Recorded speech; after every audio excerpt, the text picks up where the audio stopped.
We set the stage in a courtroom. Shirley is on trial. She has committed a crime against Ted. Shirley is scared and Ted is hurting. What could possibly mend this situation? Let me welcome you to restorative justice. Restorative justice is the attempt to respond to the actions of and amend the relationships of a person who has committed a wrongdoing. People often think justice is reached in the court setting. However, it is also found within the biblical sense. Many people perceive justice as every person receiving a consequence for his or her actions, whether good or bad. Biblical justice focuses on finding the right relationship with God and others. This concept is rooted in the idea of shalom, which is a word meaning peace that creates a fullness of life for all. When there is wrongdoing, shalom suffers. However, practicing restorative justice rebuilds and restores peace for the affected individual and their society.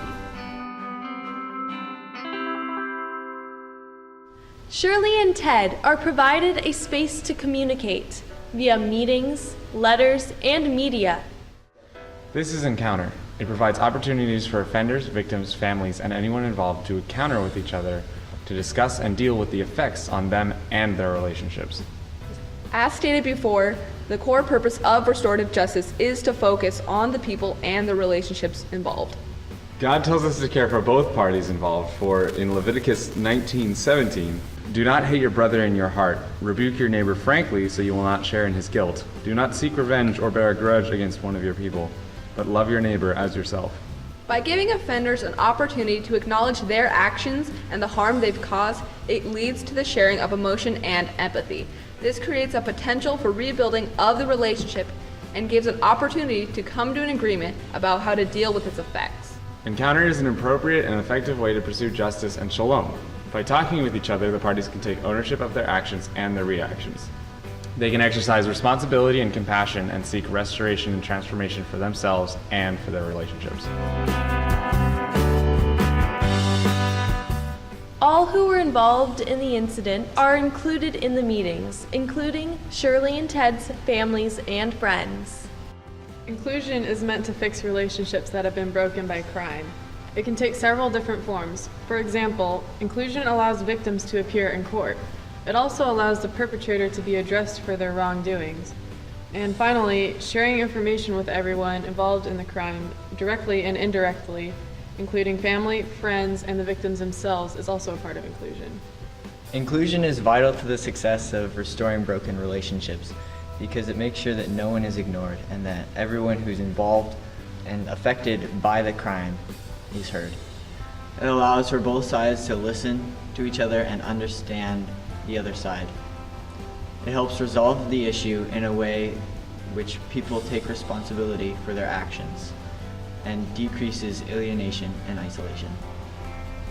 In Timothy 5:19, it is said, "Do not entertain an accusation against an elder unless it is brought by 2 or 3 witnesses." By including others, unfair judgment can be stopped or reduced.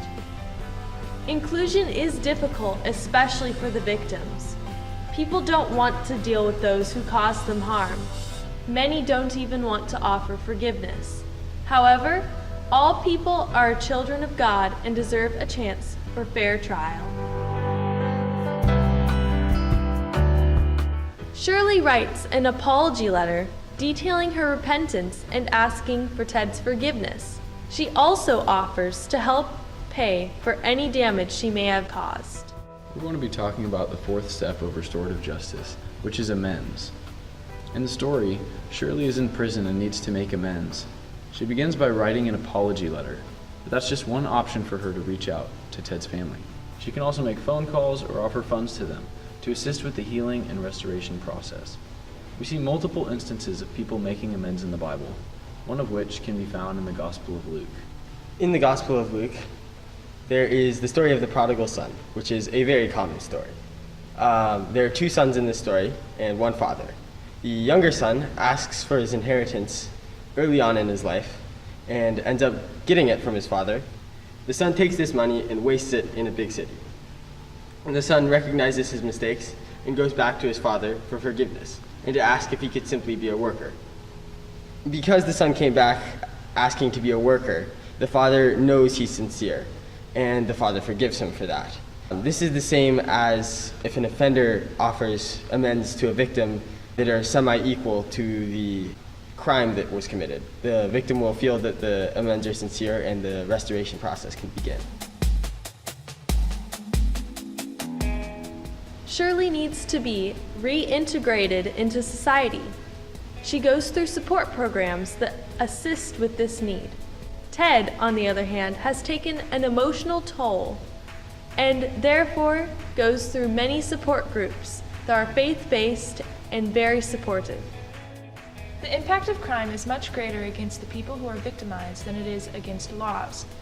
Often offenders are already alienated from positive relationships and from healthy society. This isolation can contribute to the decision to commit crimes. Victims of crimes can also feel alienated. Because of this, they begin to close connections to their families, friends, and community. As a result, their friends and family are afraid that the victim will get hurt. As you can see, both the victims and offenders need to reconnect with others. This is why reintegration is so important to the restorative justice program. The final step of the restorative justice program is application. There are many instances in the Bible where the Lord asks us to practice what we preach, and application is exactly that. It helps us in several ways in our everyday lives, including when you're in conflict with someone else, part of a group that is in conflict, and it also helps us find ways to improve our country's justice system. More of a daily conflict is when you have a single conflict with one other person. One thing you can do about that is to get into a meeting or a discussion with that person. A really helpful thing to have in that discussion is someone that you both trust and know there to be a neutral person so that the discussion stays calm. And this meeting can help you both to explain both of your perspectives so that you can understand each other's sides, and you can discuss taking further steps to prevent future conflicts arising. When resolving a group conflict, it's also important to have a mediator who everyone can trust and won't necessarily act as the judge between who's right and wrong, but rather helps move the group through the discussion.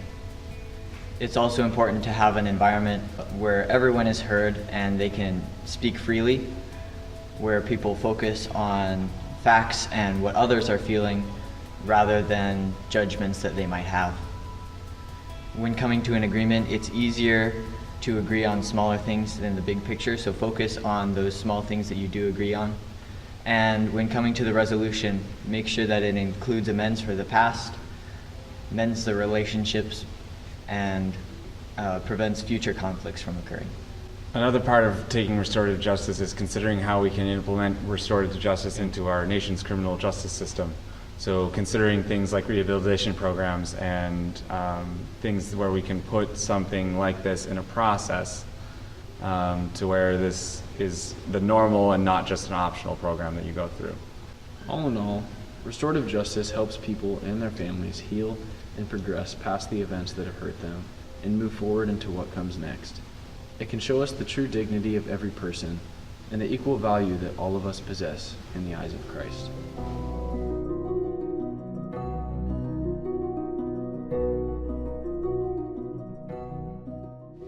Restorative justice means, to me, a different approach to the criminal justice system that we have. It creates a more fair environment for both prisoners and for victims, rather than having prisoners just lost and forgotten. And for me, restorative justice is just an opportunity for enhancing human dignity. I find it to be a very profound thing that the whole program is based around treating people that are incarcerated or in the prisons as equals to everyone else, and trying to help them get back on their feet after something has happened to them or after an action that they committed. So I think that's a really cool thing. I really appreciate how the restorative justice program takes steps in not only rehabilitating the offender, but also the victim and their family by incorporating the concept of shalom and creating peace. One of our favorite things we did this week is we made cards for prisoners, victims, and their families. This is a great opportunity to give back to those forgotten prisoners, and especially the victims and their families, who need support the most. We're really excited to be able to take the things that we learned, such as making the cards for the victims and the incarcerated, and be able to take that back to our community back home.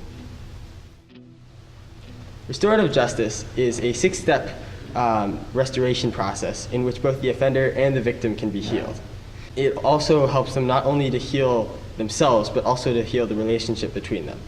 Restorative justice is important because it focuses on healing everyone who is affected by the crime.